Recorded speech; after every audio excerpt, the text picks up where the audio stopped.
Beyond ಹೆಡ್ಲೈನ್ಸ್ಗೆ ಸ್ವಾಗತ. ಇದು ಅಂತೆ ಸುದ್ದಿಗಳಲ್ಲ, ಜಸ್ಟ್ ಹೆಡ್ಲೈನ್ಸ್ನಿಂದಾಚೆಗಿನ ಮಾಹಿತಿ ಲೋಕ. ನೀವು ನಮ್ಮ ಚಾನಲ್ಗೆ ಸಬ್ಸ್ಕ್ರೈಬ್ ಆಗಿ ಪ್ರತಿಯೊಬ್ಬರಿಗೂ ಗೊತ್ತಿರಬೇಕಾದ ವಿಚಾರಗಳನ್ನು ತಿಳಿದುಕೊಳ್ಳಿ. ಸಾಧ್ಯವಾದಷ್ಟು ಜನರಿಗೆ ನೀವು ತಿಳಿಸಿ. ಸ್ನೇಹಿತರೆ, ಆರೋಗ್ಯವೇ ಭಾಗ್ಯ. ಆರೋಗ್ಯ ಹೊಂದಿದ್ರೆ ಏನು ಬೇಕಾದರೂ ಮಾಡಬಹುದು.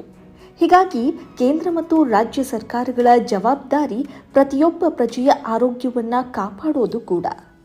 ಎಷ್ಟೋ ಜನ ಹೇಳುವುದನ್ನು ಕೇಳಿದ್ದೀವಿ, ಈ ಸರ್ಕಾರ ಏನೂ ಕೊಡೋದು ಬೇಡ, ಉಚಿತ ಆರೋಗ್ಯ ಭಾಗ್ಯ, ಶಿಕ್ಷಣ ಭಾಗ್ಯ ಕೊಡಲಿ ಅಂತ.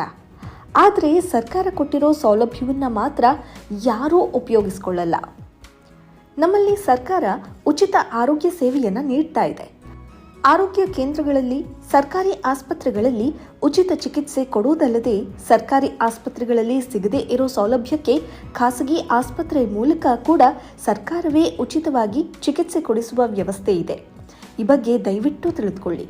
ಕಷ್ಟ ಕಾಲದಲ್ಲಿ ಖಂಡಿತ ಈ ಮಾಹಿತಿ ಉಪಯೋಗಕ್ಕೆ ಬರುತ್ತೆ. ಆಯುಷ್ಮಾನ್ ಭಾರತ್ ಆರೋಗ್ಯ ಕರ್ನಾಟಕ ಎಂಬ ಆರೋಗ್ಯ ಯೋಜನೆ ಕೇಂದ್ರ ಮತ್ತು ರಾಜ್ಯ ಸರ್ಕಾರದ ಜಂಟಿ ಆಶ್ರಯದಲ್ಲಿ ರಾಜ್ಯದ ಜನತೆಗೆ ಉಚಿತ ಆರೋಗ್ಯ ಸೇವೆಯನ್ನು ನೀಡುತ್ತಾ ಇದೆ. ರಾಜ್ಯ ಸರ್ಕಾರ 2018 ಮಾರ್ಚ್ 2ರಂದು ರಾಜ್ಯದ ಎಲ್ಲ ನಿವಾಸಿಗಳಿಗೆ ಆರೋಗ್ಯ ಕರ್ನಾಟಕ ಎಂಬ ಸಾರ್ವತ್ರಿಕ ಆರೋಗ್ಯ ರಕ್ಷಣಾ ಯೋಜನೆಯನ್ನು ಅನುಷ್ಠಾನಗೊಳಿಸಿತು. ಬಳಿಕ ಕೇಂದ್ರ ಸರ್ಕಾರ ಆಯುಷ್ಮಾನ್ ಭಾರತ್ ಯೋಜನೆಯನ್ನು ಜಾರಿಗೊಳಿಸಿತು. ಈ ಎರಡೂ ಯೋಜನೆಯ ಉದ್ದೇಶ ಹಾಗೂ ವ್ಯಾಪ್ತಿಯಲ್ಲಿ ಹೋಲಿಕೆ ಇರೋದ್ರಿಂದ ಎರಡೂ ಯೋಜನೆಗಳನ್ನು ಸಂಯೋಜಿಸಿ ಆಯುಷ್ಮಾನ್ ಭಾರತ್ ಆರೋಗ್ಯ ಕರ್ನಾಟಕ ಎಂಬ ಯೋಜನೆಯನ್ನು ಅನುಷ್ಠಾನಗೊಳಿಸಲಾಗಿದೆ. ಬಿಪಿಎಲ್ ಕಾರ್ಡ್ದಾರ ಎಬಿಎಆರ್ಕೆ ಫಲಾನುಭವಿ ವ್ಯಕ್ತಿಗೆ ವರ್ಷಕ್ಕೆ 5 ಲಕ್ಷ ರೂಪಾಯಿವರೆಗೆ ಉಚಿತ ಚಿಕಿತ್ಸೆ ನೀಡಲಾಗ್ತಾ ಇದೆ. ಸಾಮಾನ್ಯ ರೋಗಿ ಎಪಿಎಲ್ ಕಾರ್ಡ್ ಹೊಂದಿರುವ ವ್ಯಕ್ತಿಗೆ ವರ್ಷಕ್ಕೆ 1.5 ಲಕ್ಷ ರೂಪಾಯಿವರೆಗೂ ಪ್ಯಾಕೇಜ್ ದರಗಳ ವೆಚ್ಚದ 30% ನೆರವು ನೀಡಲಾಗುತ್ತೆ. ಉಳಿದ 70% ವೆಚ್ಚವನ್ನು ರೋಗಿಯೇ ಭರಿಸಬೇಕು. ಆರೋಗ್ಯ ಕಾರ್ಡ್ಗೆ ಡಿಜಿಟಲ್ ಸ್ಪರ್ಶ ನೀಡಲಾಗಿದೆ. ಆಧಾರ್ ಕಾರ್ಡ್ ಮಾದರಿಯಲ್ಲಿ ನಿಮ್ಮ ಆರೋಗ್ಯಕ್ಕೆ ಸಂಬಂಧಪಟ್ಟಂತೆ 14 ಡಿಜಿಟ್ನ ಪ್ರತ್ಯೇಕ ಗುರುತಿನ ಚೀಟಿ ನೀಡಲಾಗುತ್ತೆ.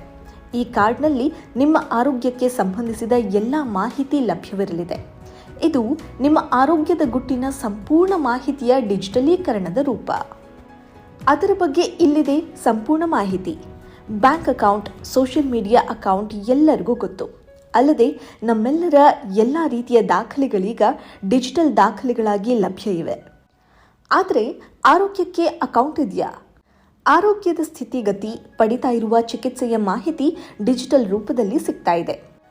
ಹೌದು, ಆಯುಷ್ಮಾನ್ ಭಾರತ್ ಡಿಜಿಟಲ್ ಮಿಷನ್ನ ಅಡಿ ಆಯುಷ್ಮಾನ್ ಭಾರತ್ ಹೆಲ್ತ್ ಅಕೌಂಟ್ ಅನ್ನು ತೆರೆಯಬಹುದು. ಇದು ಪ್ರತಿಯೊಬ್ಬ ವ್ಯಕ್ತಿಯ ಆರೋಗ್ಯದ ಅಕೌಂಟ್. ಈ ಮೂಲಕ ಪ್ರತಿಯೊಬ್ಬ ಪ್ರಜೆಗೂ 14 ಡಿಜಿಟ್ನ ಯುನೀಕ್ ನಂಬರ್ ಹೊಂದಿರುವ ಕಾರ್ಡ್ ಅನ್ನು ನೀಡಲಾಗುತ್ತೆ.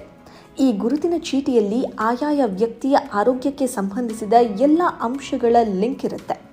ಹಾಗಾದರೆ ಐಡಿ ಕ್ರಿಯೇಟ್ ಮಾಡ್ಕೊಳ್ಳೋದು ಹೇಗೆ? ಎಲ್ಲ ಸರ್ಕಾರಿ ಆಸ್ಪತ್ರೆಗಳಲ್ಲಿ ಐಡಿಯನ್ನು ಮಾಡಿಕೊಡಲಾಗುತ್ತೆ. ಜೊತೆಗೆ ಸ್ವತಃ ಎಬಿಎಆರ್ಕೆ ವೆಬ್ಸೈಟ್ಗೆ ಹೋಗಿ ಕೂಡ ಗುರುತಿನ ಚೀಟಿ ಮಾಡಿಕೊಳ್ಳುವ ಅವಕಾಶ ಇದೆ.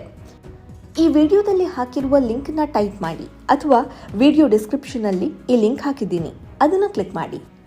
ಕ್ರಿಯೇಟ್ ಎಬಿಎಚ್ಎ ಕಾರ್ಡ್ ಎಂಬಲ್ಲಿ ಕ್ಲಿಕ್ಕಿಸಿ. ಯೂಸಿಂಗ್ ಆಧಾರ್ ಕಾರ್ಡ್ ಎಂಬಲ್ಲಿ ಕ್ಲಿಕ್ ಮಾಡಿ. ಆ ನಂತರ ನಿಮ್ಮ ಆಧಾರ್ ನಂಬರ್ ನಮೂದಿಸಿ. ನಂತರ ಐ ಅಗ್ರಿ ಎಂಬುದನ್ನು ಕ್ಲಿಕ್ಕಿಸಿ.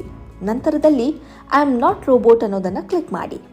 ನೆಕ್ಸ್ಟ್ ಎಂಬ ಆಪ್ಷನ್ ಅನ್ನು ಒತ್ತಿರಿ. ಅದಾದಮೇಲೆ ನಿಮ್ಮ ಆಧಾರ್ ಕಾರ್ಡ್ನ ಮಾಹಿತಿ ತೋರಿಸುತ್ತೆ. ನಿಮ್ಮ ಮೊಬೈಲ್ ಸಂಖ್ಯೆಯನ್ನು ನಮೂದಿಸಿ. ನಿಮ್ಮ ಎಬಿಎಚ್ಎ ಕಾರ್ಡ್ ಸಂಖ್ಯೆಯನ್ನು ತೋರಿಸುತ್ತೆ. ಅದನ್ನು ಬರೆದುಕೊಳ್ಳಿ. ಅಲ್ಲೇ ಕೆಳಗೆ ನೀಡಿರುವ ಡೌನ್ಲೋಡ್ ಬಟನ್ ಒತ್ತಿರಿ. ನಿಮ್ಮ ಎಬಿಎಚ್ಎ ಕಾರ್ಡ್ ಡೌನ್ಲೋಡ್ ಆಗುತ್ತೆ. ಎಲ್ಲ ಓಕೆ.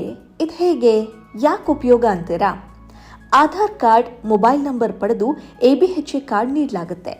ಕಾರ್ಡ್ ವಿತರಿಸಿದ ಬಳಿಕ ಆತ ದೇಶದ ಯಾವುದೇ ವೈದ್ಯರನ್ನ ಭೇಟಿ ಮಾಡಿದ ವಿವರ, ವೈದ್ಯರು ನೀಡಿದ ಚಿಕಿತ್ಸೆ, ಇತರೆ ವೈದ್ಯಕೀಯ ವರದಿ, ವ್ಯಕ್ತಿ ಎದುರಿಸ್ತಾ ಇರುವ ಆರೋಗ್ಯ ಸಮಸ್ಯೆ ಸೇರಿದಂತೆ ಸಂಪೂರ್ಣ ಮಾಹಿತಿ ಈ ಕಾರ್ಡ್ ಮೂಲಕ ಲಭ್ಯವಾಗುತ್ತೆ.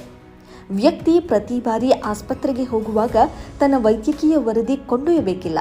ಈ ಕಾರ್ಡ್ ಮೂಲಕ ಸಾರ್ವಜನಿಕರು ಆಯುಷ್ಮಾನ್ ಭಾರತ್ನಂತಹ ಸರ್ಕಾರಿ ಯೋಜನೆ ಸೌಲಭ್ಯವನ್ನು ಪಡೆಯಬಹುದು. ಇಂತಹ ಉಪಯುಕ್ತ ಮಾಹಿತಿಗೆ ಬಿಯಾಂಡ್ ಹೆಡ್ಲೈನ್ಸ್ ಚಾನೆಲ್ನ ಸಬ್ಸ್ಕ್ರೈಬ್ ಆಗಿ. ಹೊಸ ವಿಡಿಯೋಗಳ ನೋಟಿಫಿಕೇಷನ್ಗಾಗಿ ಬೆಲ್ ಐಕಾನ್ ಕ್ಲಿಕ್ಕಿಸಿ.